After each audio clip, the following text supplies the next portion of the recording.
Good morning, good morning. So I woke up this morning disgusted after everything that I seen on the internet going on in Minneapolis. I think it's very ignorant what they're doing. I was, like I said in my last video yesterday, I was all for, protesting outside the police station. I didn't agree with the destruction of the property, but I'd much rather be at the police station than damaging our neighborhoods, damaging things that we did not pay for. Obviously the police department is funded by taxpayer dollars. Doesn't make it right. But I want people to, when you look at those videos and look at those people doing a looting, and I saw them looting at Target, understand that that's not black people, that's niggas, okay? There's a difference between black people and niggas, okay? The term nigger is a term of ignorance. White people attach black to it, but it was never really no true. If you look in the dictionary, there's no true race or color that's attached to the word nigger, but it's actually ignorance. And what bothers me is that when I see, people that look like me vandalizing, you're making it harder on people like myself and other people across the country, because what's happening is that we are breaking the law to try to prove a point.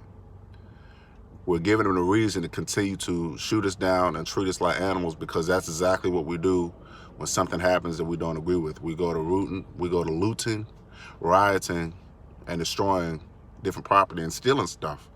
That's the main reason why we're in this predicament. You look at half of the people that were wrongfully killed, they try to attach some sort of crime to them.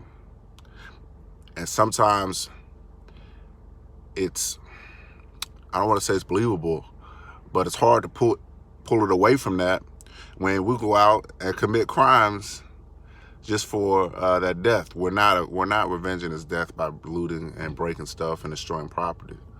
I think the problem is we don't research our history. Yes, we were slaves, but we didn't research our breakthroughs.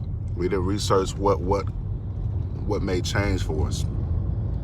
The only way you can beat this fight, period, is the economic dollars. That's the only way that you're going to be able to beat anything and solve anybody's pockets. I'm going to use O.J. Simpson for an example. The main reason why he got off is purely because of money. Not because he was black. Well, because he was black, obviously, they won the jury over. But I'm saying the reason why the system allowed him to get over is because he was worth more being out of jail than he was in jail. All the endorsements he's doing, all the companies that he was making money for.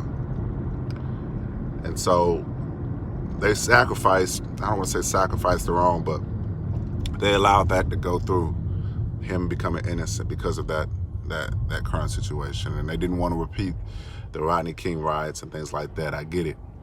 But it's crazy, that's talking about murder, okay? That's him actually murdering somebody. Now, rewind it back to the Rodney King. We did the same thing, police brutality. We rioted, ain't nothing happened, nothing came of it. Now it's 20 plus years, we still rioting, we still looting, and it's still the same stuff keeps happening. But then you rewind it even further back, the Montgomery bus boycott. They stopped spending money on the bus and actually made a change. So we're gonna have to learn from our history. We're gonna have to look at it from an economic standpoint. Our dollar is very, very powerful. If we choose to utilize it in certain avenues, we can definitely get change. The right people that need to fight for us to make change is really what it's gonna take. I get that boycotting Target, boycotting Walmart, that's not gonna necessarily, that doesn't tie hand in hand with the police, but at the same time, their voices are big enough to where if it's affecting their money, oh yes, y'all gonna fix this. The politicians that they endorse, the big companies that they endorse, if they're losing money because of this, they're gonna make sure that they endorse and back the right candidate that's gonna make sure that this stuff ain't happening. But see, we're coming at it in a nigger way.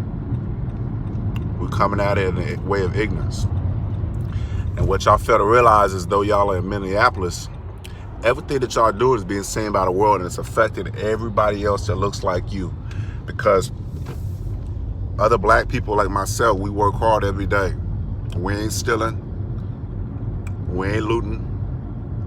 And best believe I've been there for pretty much almost every major, when it comes to race protest, I done pretty much been around for all of that. I was at the Gina 6.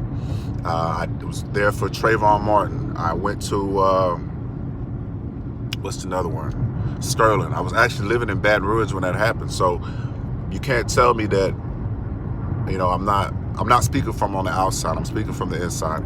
And all of those protests, nothing really ever got accomplished except for, I said, the Trayvon Martin one. That one's got the most, it developed the most change. But we still didn't get what we needed to happen because we didn't attack those economic dollars. So I just want y'all to think about that. That's just my little spiel. Let me know what y'all think.